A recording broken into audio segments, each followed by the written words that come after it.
suspensions for tardies or excessive tardies were then disallowed.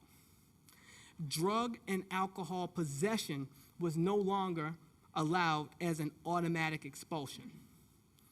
And then the recommendations and resulting actions continued to evolve. So there were a number of alternative schools, and they consolidated. So there were these alternative schools where we could refer, or schools could refer students who had excessive behavior infractions or egregious behavior infractions. But a number of those schools closed because a lot of money was being spent to keep these schools open, but the recidivism rate was very, very high. So a number of those schools closed, and the savings were used to create on-campus alternative programs that schools, or alternative approaches, just to keep kids on campus. And in the spirit of this goal, students referred for these alternative schools to return to their home schools unless there was a victim that remained on campus, because before that, a school could refer someone to an alternative setting, and then they wouldn't return back to the school. But now, or once these recommendations went into effect, those kids come back unless there's a victim remaining at the school. So you can't just jettison a kid out of a building. So with the implementation of the SEOC recommendations, schools lost tools from their behavior management toolbox. And this was significant for everyone, but it was especially significant for Cheyenne, because Cheyenne High School is widely considered to be a tough school on a good day. Because prior to SEOC, Cheyenne had tamped down gang violence on campus. Cheyenne High School exists in this hub for gang activity. It's a hub. But students still claim gangs before our restorative justice journey, and they still do now, but the gang activity on campus was just rare. It was rare. We're having an uptick, but still was nothing like it was in the past. Not at all. And that's just a credit to the staff. It's a credit to the administrators that came before me. It's a credit to the administrators there now. It's just we just don't have those sorts of issues because as a community, we understand how to handle things.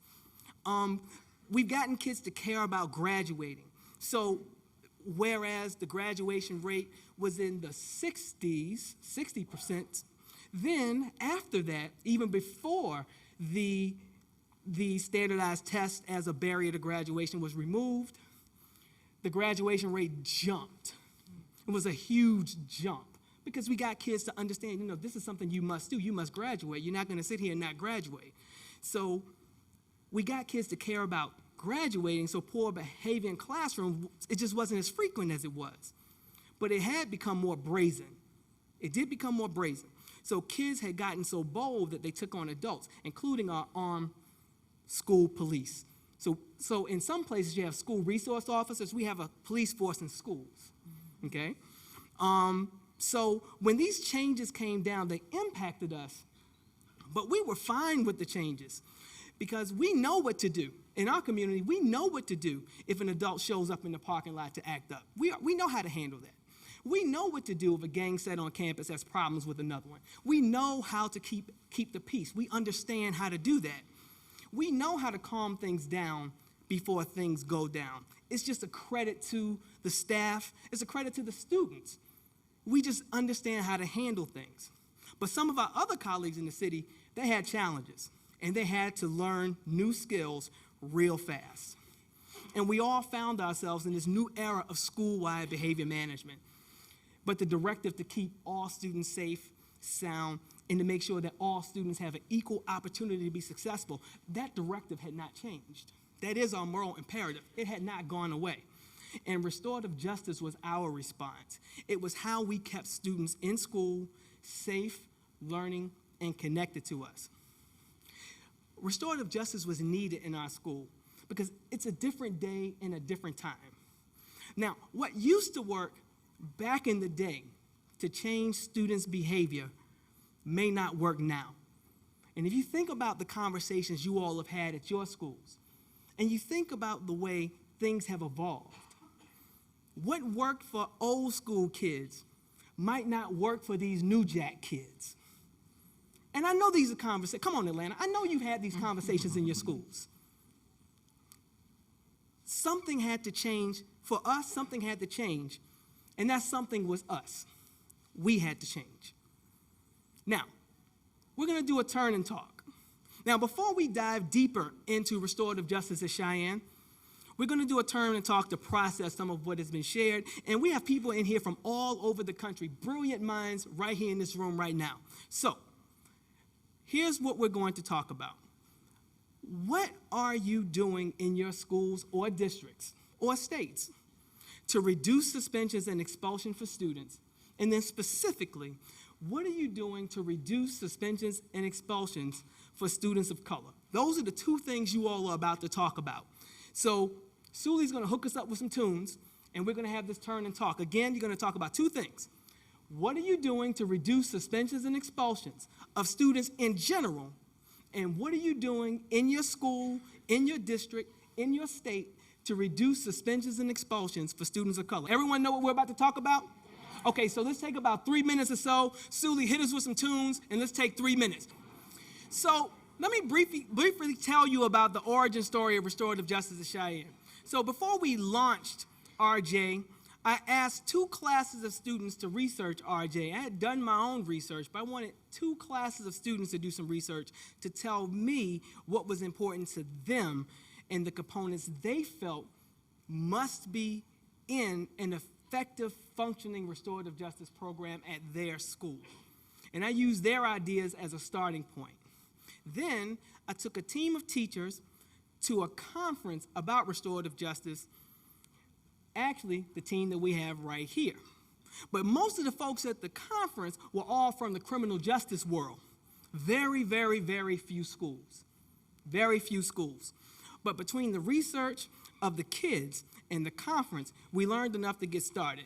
Because we weren't going to suspend and expel our way to high achievement. So I was determined to get back to Vegas with a plan. So one morning at the conference, we met at 6 a.m. to get started. And they were not happy with me because it was 6 in the morning. It was early. So 6 in the morning, there we are working. Then before we got back on the plane to Vegas, we went to a diner in Colorado for some country eggs, sausage, and pancakes. They even had some grits. I'm originally from Virginia, so I was happy to have those grits. You know, Virginia represent. All right, and then we sat across from each other in 2 booths and we worked on the plan. Then we had a layover in Chicago, and we worked on the plan some more, and we finalized it. And when we got back to Vegas, we launched. So there was no 3-month incubation period. We had to get started. We had a problem, we had to get started. And none of us could have predicted the success that we were going to have. None of us. None of us could have predicted how effective this was going to be. And I had to drag someone on the stage to do it because they said, I don't want to do this. I'm not going to mention any names.